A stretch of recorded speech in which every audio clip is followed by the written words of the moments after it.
The specific term, the proper term for all of this stuff is loss and damage payments. This is on the agenda for the first time. Many times it's been attempted to get on the agenda, always failed, but tonight they're in luck because it's finally happened. Dominique, I'm going to come to you first on this. Loss and damage payments is the correct term. Others are calling it reparations. Ed Miliband strongly denying that term. But where do you stand on it? Whatever we call it, do you think it should be happening? Well, I keep hearing the word quote-unquote climate justice, which I think is completely ridiculous.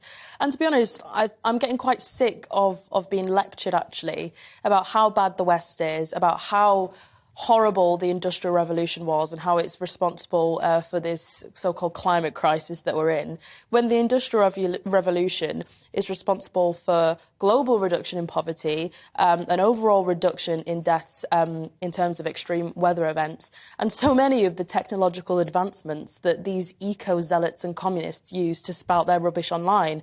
And, you know, let's take Pakistan, for example. The overall consensus has been that climate change is responsible for Pakistan's floods, and even Pakistan's leaders have said, you know, it's not our fault, actually, it's the West's fault for industrialising and having such a strong capitalist economy, when really, if you actually look at it, yes, scientists have said that climate change is partly responsible for that, but you want to know what else is responsible for that? The fact that they have such a poor drainage system that has made it so that the areas that were worst affected by these floods are the areas with the poorest infrastructure. So I think instead of lecturing Western countries about so-called reparations, I think what they should be doing is actually investing in their communities so they're not as affected by extreme weather events, which is the number one factor that actually influences how badly people are affected by natural disasters. Not everything is about climate change. You know, natural disasters have actually existed before that. Amy? Well, of course, they would love to re-establish their infrastructure if they had the money, and that's what this is about. So if you take somewhere like Kenya, which has been disproportionately affected by climate change, which actually has very low emissions itself, they had to spend 6% of their GDP on repairing the effects of climate change from the climate disasters that have happened there. That's the same as what we spend on education.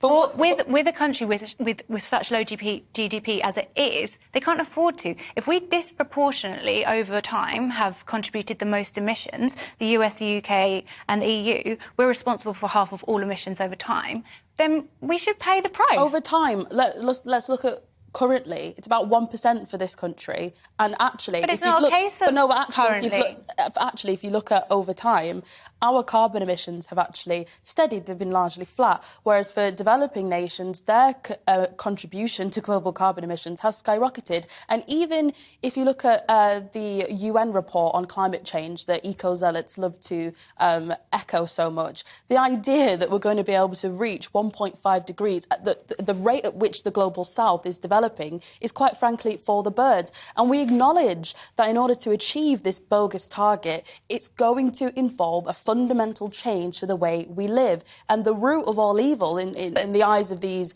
eco-zealots is the Industrial Revolution. No, so that says that they want to effectively take us back in time, have Western people paying the price to benefit developing nations. That's a real misrepresentation of what's going on here. But we will agree that we do need a bold change. And I think you see that as a backwards change. But it's not necessarily that way. Like, if you look at Labour's plans for the Great British Energy, cleaner air, surely, fundamentally, it's going to be good for absolutely everyone completely now.